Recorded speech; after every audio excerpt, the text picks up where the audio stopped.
श्री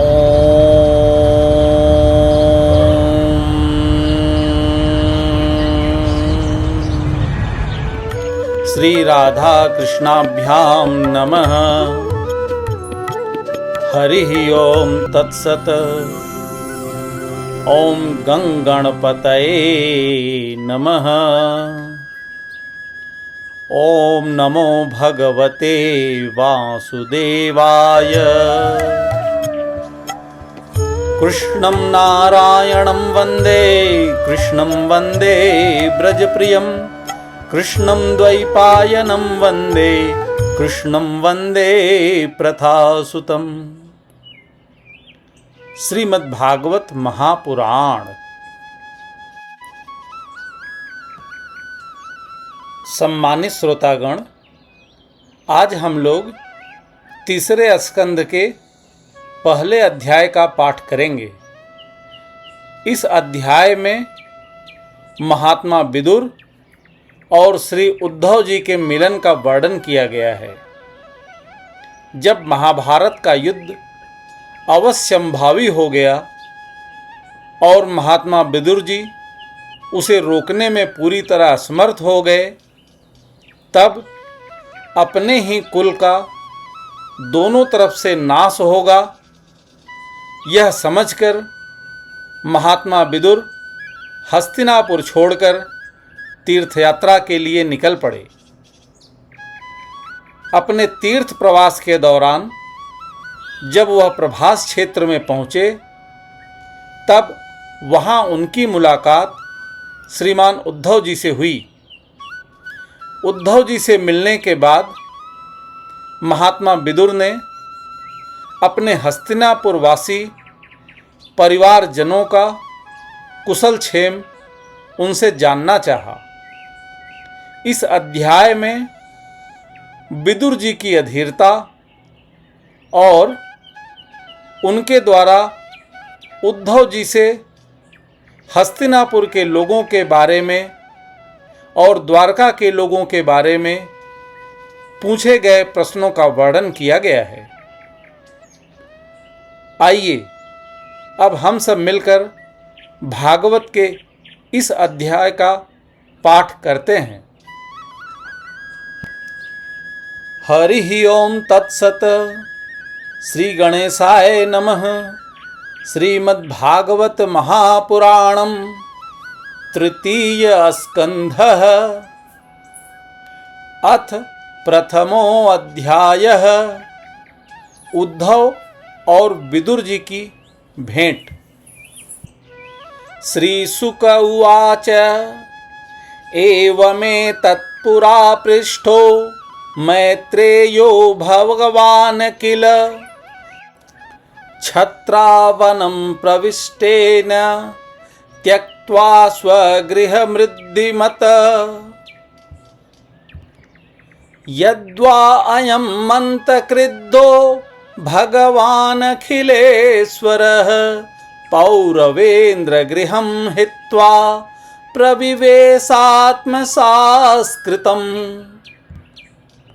श्री सुखदेव जी ने कहा, हे परीक्षित, जो बात तुमने पूछी है वही पूर्व काल में अपने सुख समृद्धि से पूर्ण घर को छोड़कर वन में गए हुए विदुर जी ने भगवान मैत्रेय जी से पूछी थी।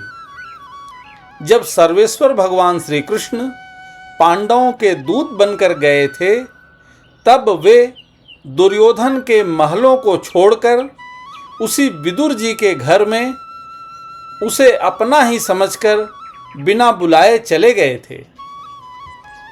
राजोवाच कुत्र छत्तुर्भगवता मैत्रेयेणा संगमः कदा वा सह संवाद एतद्वर्णय नः प्रभो न ह्याल्पार्थो दस्यस्तस्य विदुरस्यामलात्मनः तस्मिन् वरीयसी प्रश्नः साधुवादोपबृंहितः। राजा परीक्षित ने पूछा, हे प्रभो, यह तो बतलाइए कि भगवान मैत्रेय के साथ विदुर जी का समागम कहाँ और किस समय हुआ था। पवित्र आत्मा विदुर ने महात्मा मैत्रेय जी से कोई साधारण प्रश्न नहीं किया होगा, क्योंकि उसे तो मैत्रेय जी जैसे साधु शिरोमणि ने अभिनंदन पूर्वक उत्तर देकर महिमान्वित किया था। सूत उवाच स एव मृषिवर्यो अयं पृष्टो राज्ञा परीक्षिता प्रत्याहतं सुबहु विप्रीतात्मा श्रूयतामिति। सूत जी कहते हैं, सर्वज्ञ सुखदेव जी ने राजा परीक्षित के इस प्रकार पूछने पर अति प्रसन्न होकर कहा, सुनो। श्री शुक उवाच यदा तु राजा स्वसुतान् साधून् पुष्णान् धर्मेण विनष्ट दृष्टिः भातुर्यविष्टस्य सुतान् विबन्धून् प्रवेश्य लाक्षा भवने ददाह। यदा सभायां कुरुदेव देव्याः केशाभिमर्शं सुतकर्मगर्यं न वारयामास नृपः स्नुषायाः श्वासैर्हरन्त्या कुचकुंकुमानि।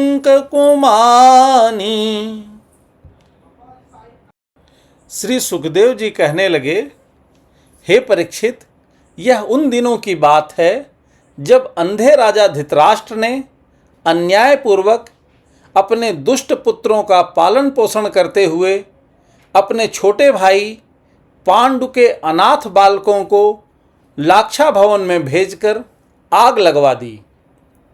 जब उनकी पुत्रवधू और महाराज युधिष्ठिर की पटरानी द्रौपदी के केस दुशासन ने भरी सभा में खींचे, उस समय द्रौपदी की आंखों से आंसुओं की धारा बह चली और उस प्रवाह से उसके वक्षस्थल पर लगा हुआ केसर भी बह चला, किंतु धृतराष्ट्र ने अपने पुत्र को उस कुकर्म से नहीं रोका। द्यूते त्वधर्मेण जितस्य साधोः सत्यावलम्बस्य वनागतस्य न याचतो अदात्मसमेयेन दायं तमोजुषाणो यद्जात शत्रोः।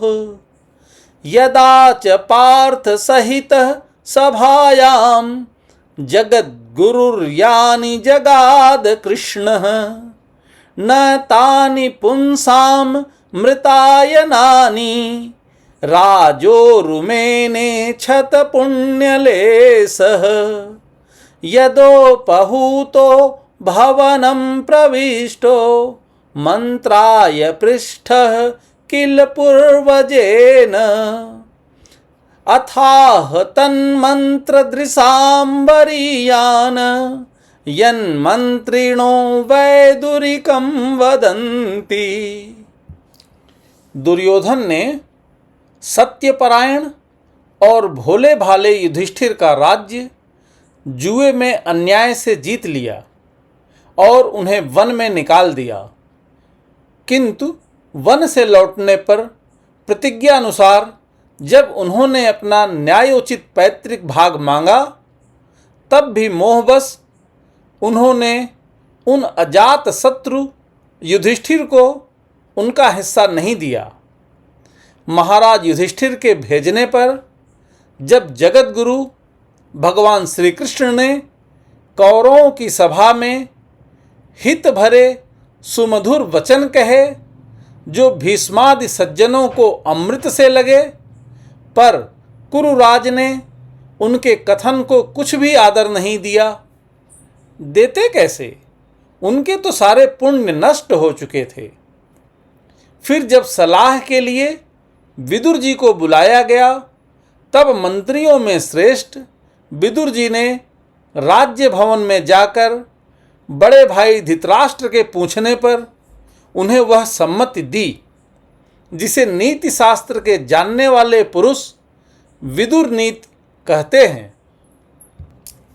अजात शत्रोह प्रतियच्छदायं तितिच्छतो दुर्विसहं तवागः सहानुजो यत्र वृकोदराहिः स्वसन् रुषा यत्त्वमलं बिभेसि पार्थांस्तु देवो भगवान् मुकुन्दो गृहीतवान् सक्षिति देवदेवः आस्ते स्वपुर्यां यदुदेवदेवो विनिर्जिता शेष नृदेवदेवः स एष दोषः पुरुषद्विडास्ते ग्रहान् प्रविष्टो यमपत्यमत्या पुण्यासि कृष्णादिमुखो गतश्रीः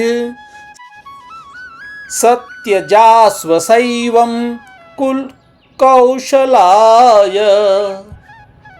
उन्होंने कहा, हे महाराज, आप अजात शत्रु महात्मा युधिष्ठिर को उनका हिस्सा दे दीजिए। वे आपके न सहने योग्य अपराध को भी सह रहे हैं। भीम रूप काले नाग से तो आप भी बहुत डरते हैं। देखिए, वह अपने छोटे भाइयों के सहित बदला लेने के लिए बड़े क्रोध से फुफकारे मार रहा है। आपको पता नहीं, भगवान श्री कृष्ण ने पांडवों को अपना लिया है।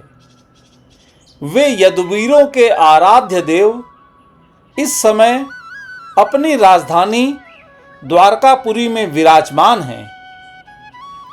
उन्होंने पृथ्वी के सभी बड़े बड़े राजाओं को अपने अधीन कर लिया है तथा ब्राह्मण और देवता भी उन्हीं के पक्ष में हैं। जिसे आप पुत्र मानकर पाल रहे हैं तथा जिसकी हाँ में हाँ मिलाते जा रहे हैं, उस दुर्योधन के रूप में तो मूर्तिमान दोष ही आपके घर में घुस बैठा है। यह तो साक्षात भगवान श्री कृष्ण से द्वेष करने वाला है। इसी के कारण आप भगवान श्री कृष्ण से विमुख होकर श्रीहीन हो रहे हैं। अतएव यदि आप अपने कुल की कुशल चाहते हैं तो इस दुष्ट को तुरंत ही त्याग दीजिए।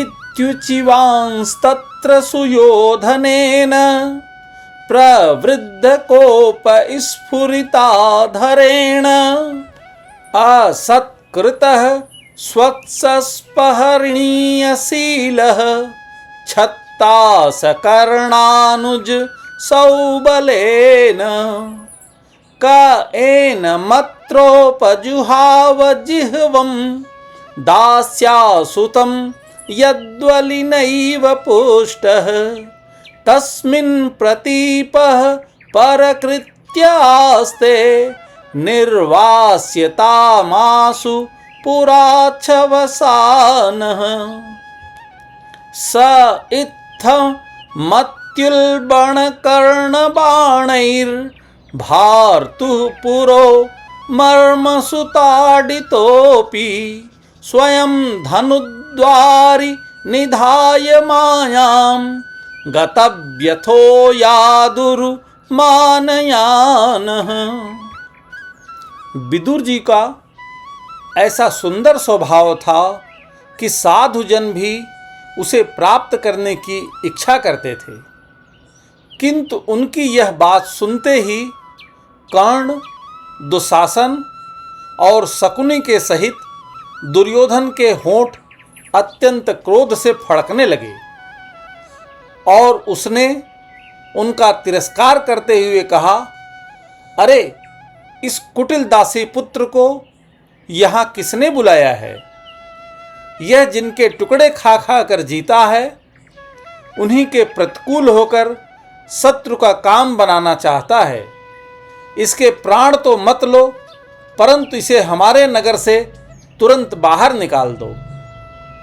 भाई के सामने ही कानों में बाण के समान लगने वाले इन अत्यंत कठोर वचनों से मर्माहत होकर भी विदुर जी ने कुछ बुरा न माना और भगवान की माया को प्रबल समझकर अपना धनुष राजद्वार पर रखकर वे हस्तिनापुर से चल दिए। सह निर्गतः कौरव पुण्य लब्धो गजाह्वयत्तार तीर्थ पदः पदानि अन्वाक्रमत् पुण्य चिकीर्षयोर्व्याम स्वधिष्ठितो यानि सहस्रमूर्तिः पुरेषु पुण्योपवनाद्रिकुञ्जेष्व पंकतो येषु सरित्सरसु अनन्तलिङ्गैः समलङ्गकृतेषु चचार तीर्थायतनेष्वनन्यः गां पर्यटन्मेध्य विविक्तवृत्तिः सदा आप्लुतो अधः शयनोऽवधूतः अलक्षितः स्वैरवधूतवेषो व्रतानि चेरे हरितोषणानि।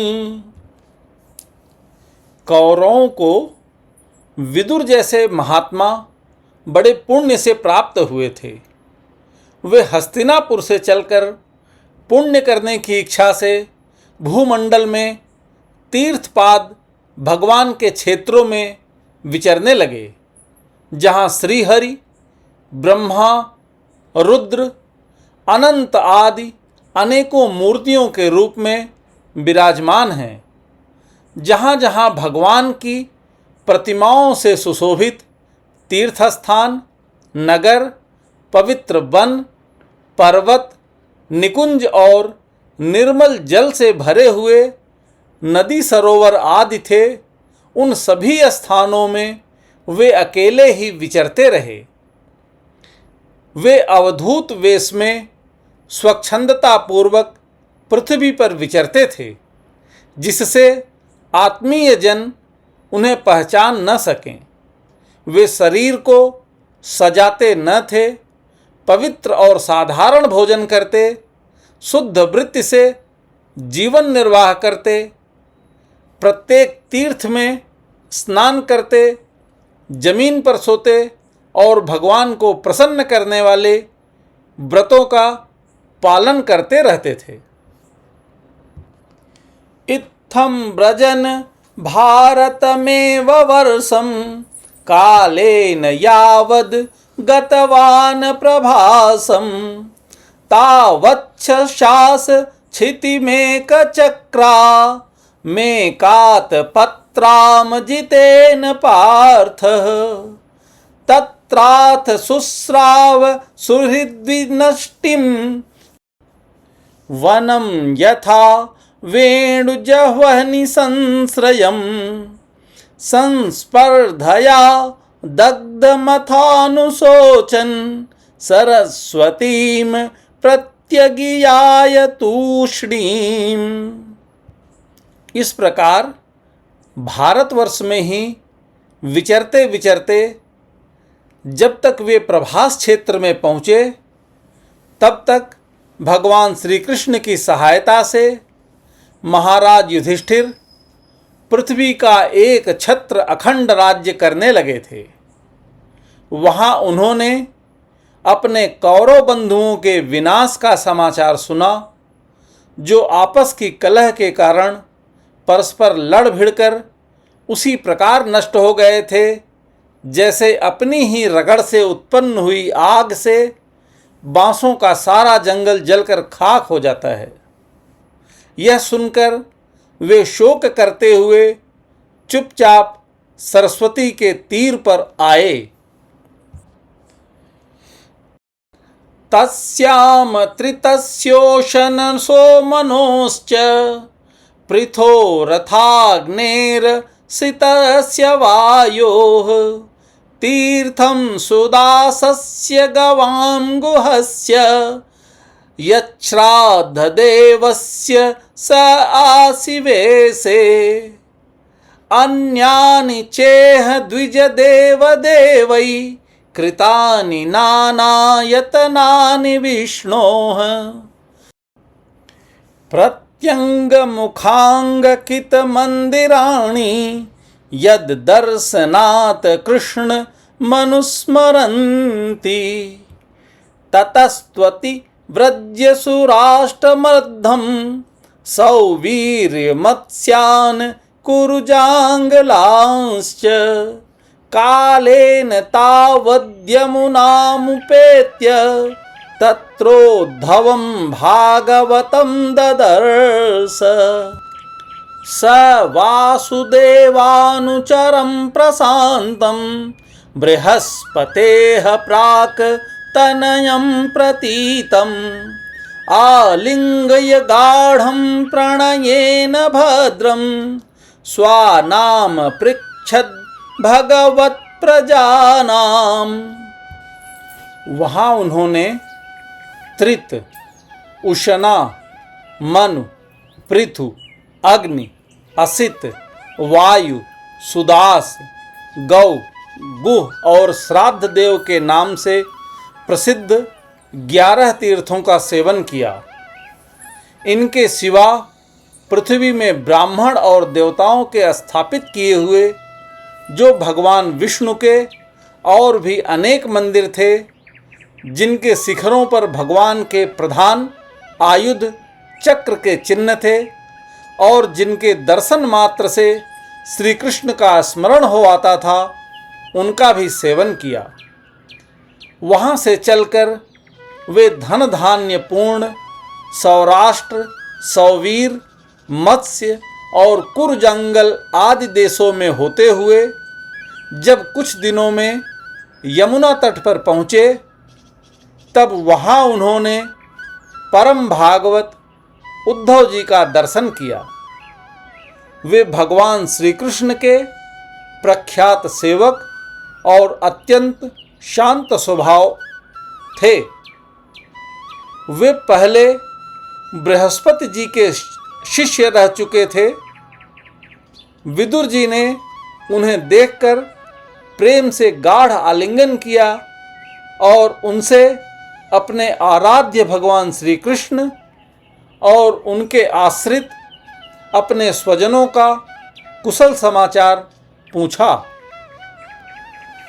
कच्चित् पुराणौ पुरुषौ स्वनाभ्य पाद्मानुवृत्तेह किलावतीर्णौ आसात उर्व्याः कुशलं विधाय कृतक्षणौ कुशलं शूरगेः कच्चित् कुरुणां परमः सुहृन्नो भामः स आस्ते सुखमङ्गसौरिः यो वै स्वसृणां पृत्तिवद्ददाति वरान् वदान्यो वरतर्पणेन कच्चिद्दुरूथाधिपतिर्यदूनां प्रधुम्न आस्ते सुखमङ्गवीरः यं रुक्मिणी भगवतो अभिलेभे आराध्य विप्रान्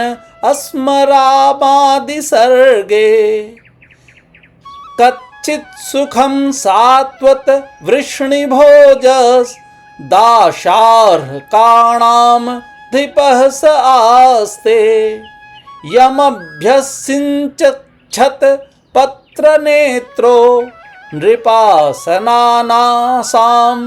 परिहृत्य दूरात्। विदुर जी कहने लगे, उद्धव जी, पुराण पुरुष बलराम जी और श्री कृष्ण ने अपने ही नाभि कमल से उत्पन्न हुए ब्रह्मा जी की प्रार्थना से इस संसार में अवतार लिया है। वे पृथ्वी का भार उतारकर सबको आनंद देते हुए अब श्री वसुदेव जी के घर कुशल से रह रहे हैं ना? हे प्रियवर, हम कुरुवंशियों के परम सुहृद और पूज्य वसुदेव जी, जो पिता के समान उदारता पूर्वक अपनी कुंती आदि बहनों को उनके स्वामियों का संतोष कराते हुए उनकी सभी मनचाही वस्तुएं देते आए हैं, आनंद पूर्वक हैं ना? हे प्यारे उद्धव जी, यादवों के सेनापति वीरवर प्रद्युम्न जी तो प्रसन्न से हैं ना, जो पूर्व जन्म में कामदेव थे तथा जिन्हें देवी रुक्मिणी जी ने ब्राह्मणों की आराधना करके भगवान से प्राप्त किया था। सातत, वृष्णि, भोज और दासारह वंशी यादवों के अधिपति महाराज उग्रसेन तो सुख से हैं न, जिन्होंने राज्य पाने की आशा का सर्वथा परित्याग कर दिया था, किंतु कमल नयन भगवान श्री कृष्ण ने जिन्हें फिर से राज सिंहासन पर बैठाया। कच्चिद्धरेः सौम्य सुतः सदृच्छ आस्ते अग्रणी रथिनां साधु सांबः असूतयं जाम्बवती व्रताढ्या देवं गुहं यो अंबिकया धृतरोग्रे क्षेमं स कच्चिद् युधान आस्ते यः फाल्गुना लब्ध धनुरहस्यः लेभे अंजसाधोच्छजसैव यैव गतिं तदीयां यतिभिर्दुरापाम् कच्चिद् बुधः स्वस्त्वनमीव आस्ते स्वफल्कपुत्रो भगवत्प्रपन्नः यः कृष्णपादांग कितमार्गपाशुंस्व चेष्टत प्रेम विभिन्न धैर्यः।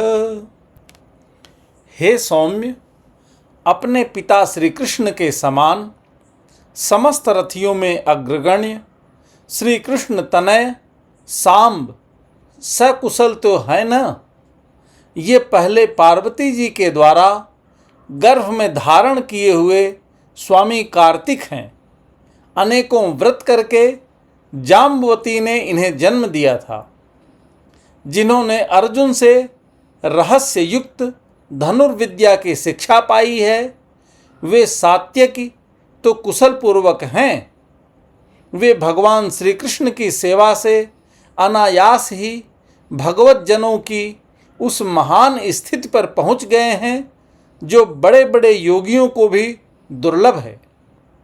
भगवान के शरणागत निर्मल भक्त बुद्धिमान अक्रूर जी भी प्रसन्न है ना, जो श्री कृष्ण के चरण चिन्हों से अंकित ब्रज के मार्ग की रज में प्रेम से अधीर होकर लौटने लगे थे। कच्चिच्छिवं देवक भोजपुत्र्या विष्णु प्रजाया इव देवमातुः या वै स्वगर्भेण दधार देवं त्रयी यथा यज्ञवितानमर्थम् अपि स्विद्दास्ते भगवान सुखं वो यह सात्वतां कामदुघो अनिरुद्ध यमामनन्ति अस्मः शब्दयोनिं मनोमयं सत्त्वतुरीयतत्त्वम् अपि स्विदन्ये च निजात्मदैव मनन्यवृत्त्या समनुव्रता ये हृदीकसत्यात्मज चारुदेष्ण गदादयः स्वस्ति चरन्ति सौम्य। भोजवंशी देवक की पुत्री देवकी जी अच्छी तरह है न, जो देव माता अदिति के समान ही साक्षात विष्णु भगवान की माता हैं। जैसे वेदत्रयी यज्ञ विस्तार रूप अर्थ को अपने मंत्रों में धारण किए रहती है, उसी प्रकार उन्होंने भगवान श्री कृष्ण को अपने गर्भ में धारण किया था। आप भक्त जनों की कामनाएं पूर्ण करने वाले भगवान अनिरुद्ध जी सुखपूर्वक हैं न, जिन्हें शास्त्र वेदों के आदि कारण और अंतः कारण चतुष्टय के चौथे अंश मन के अधिष्ठात्रा बतलाते हैं। हे सौम्य स्वभाव उद्धव जी, अपने हृदयेश्वर भगवान श्री कृष्ण का अनन्य भाव से अनुसरण करने वाले जो हृदीक, सत्यभामानंदन, चारुदेष्ण और गद आदि अन्य भगवान के पुत्र हैं, वे सब भी कुशल पूर्वक हैं न। अपि स्वदोर्भ्यां विजयाच्युताभ्यां धर्मेण धर्म परिपाति सेतुं दुर्योधनो अतप्यत यत्सभायां साम्राज्य लक्ष्मा विजयानुवृत्त्या किं वा कृताघे घमत्यमर्षि भीमो अधिहिव दीर्घतमं व्यमुञ्चत यस्यांगघ्रिपातं रणभूर्णसेहे मार्गं गदायाश्चरतो विचित्रम्। महाराज युधिष्ठिर अपनी अर्जुन और श्री कृष्ण रूप दोनों भुजाओं की सहायता से धर्म मर्यादा का न्यायपूर्वक पालन करते हैं न।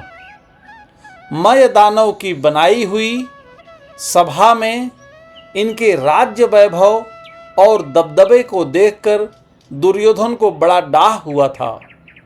अपराधियों के प्रति अत्यंत असहिष्णु भीमसेन ने सर्प के समान दीर्घकालिक क्रोध को छोड़ दिया है क्या?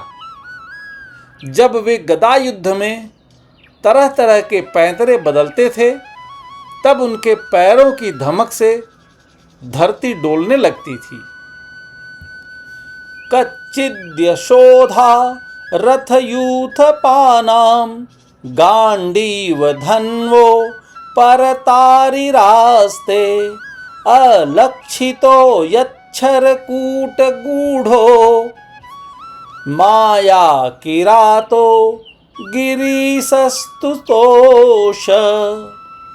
यमावुतस्त्विनत्तनयौ पृथायां पार्थैर्वृतो पक्ष्मभिरीक्षिणीव रेमात उद्दाय मृधे स्वरिक्थं परात् सुपर्णाविव वज्रवक्त्रात्।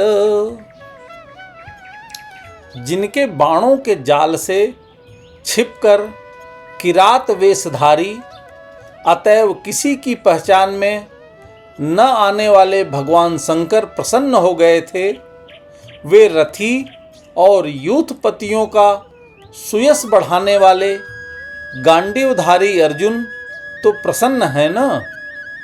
अब तो उनके सभी शत्रु शांत हो चुके होंगे। पलक जिस प्रकार नेत्रों की रक्षा करते हैं, उसी प्रकार कुंती के पुत्र युधिष्ठिर आदि जिनकी सर्वदा संभाल रखते हैं और कुंती ने ही जिनका लालन पालन किया है, वे माद्री के यमज पुत्र नकुल सहदेव कुशल से तो है न। उन्होंने युद्ध में शत्रु से अपना राज्य उसी प्रकार छीन लिया जैसे दो गरुड़ इंद्र के मुख से अमृत निकाल लाए। अहो पृथापि ध्रियतेर्भकार्थे राजर्षि वर्येण विनापि तेन यस्त्वेकवीरो अधिरथो विजिज्ञे धनुर्द्वितीयः ककुभश्च तस्रः सौम्यानुशोचे तमधः पतन्तं भात्रे परेताय विदुद्रुहेयः निर्यापितो येन सुहत्स्य स्वपुर्या अहं स्वपुत्रान् समनुव्रतेन। अहो, बेचारी कुंती तो राजर्षि श्रेष्ठ पांडु के वियोग में मृतप्रायसी होकर भी इन बालकों के लिए ही प्राण धारण किए हुए है। रथियों में श्रेष्ठ महाराज पांडु ऐसे अनुपम वीर थे कि उन्होंने केवल एक धनुष लेकर ही अकेले चारों दिशाओं को जीत लिया था। हे सौम्य स्वभाव उद्धव जी, मुझे तो अधः पतन की ओर जाने वाले उन धृतराष्ट्र के लिए बार बार शोक होता है, जिन्होंने पांडवों के रूप में अपने परलोकवासी भाई पांडु से ही द्रोह किया तथा अपने पुत्रों की हाँ में हाँ मिलाकर अपने हित चिंतक मुझको भी नगर से निकलवा दिया। सो अहम हरेरमर्त्य विडम्बनेन दृशो नृणां चालयतो विधातुः नान्योपलक्ष्यः पदवीं प्रसादात् चरामि पश्यन् गतविस्मयोऽत्र।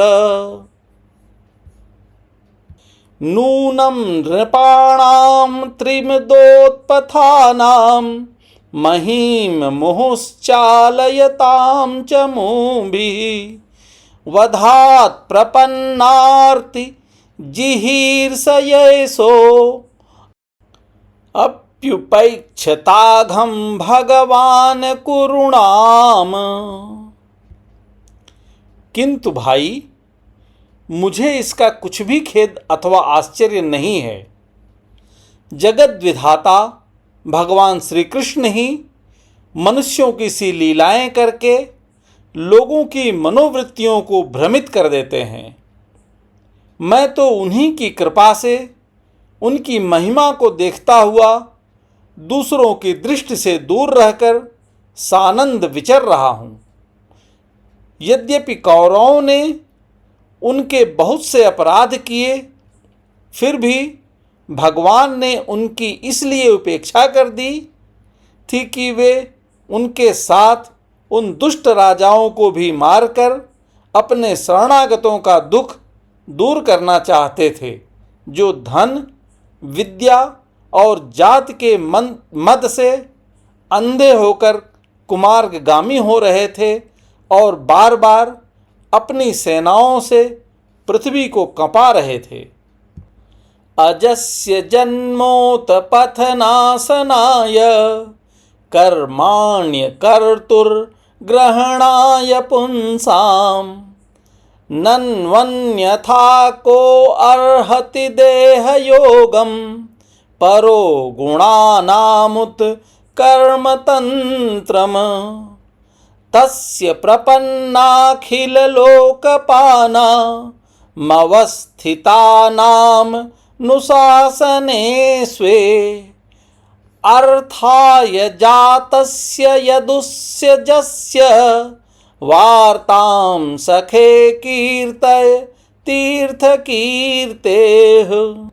हे उद्धव जी, भगवान श्री कृष्ण जन्म और कर्म से रहित हैं, फिर भी दुष्टों का नाश करने के लिए और लोगों को अपनी ओर आकर्षित करने के लिए उनके दिव्य जन्म कर्म हुआ करते हैं। नहीं तो भगवान की तो बात ही क्या, दूसरे जो लोग गुणों से पार हो गए हैं उनमें भी ऐसा कौन है जो इस कर्म अधीन देह के बंधन में पड़ना चाहेगा।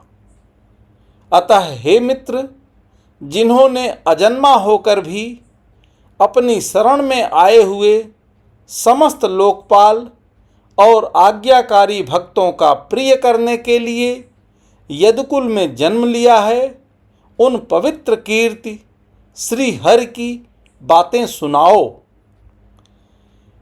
इति श्रीमद्भागवते महापुराणे पारमहंसास्यां संहितायां तृतीय स्कंधे विदुरोद्धव संवादे प्रथमो अध्यायः।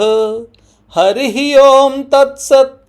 हरिः ओम तत्सत्। हरिः ओम तत्सत्।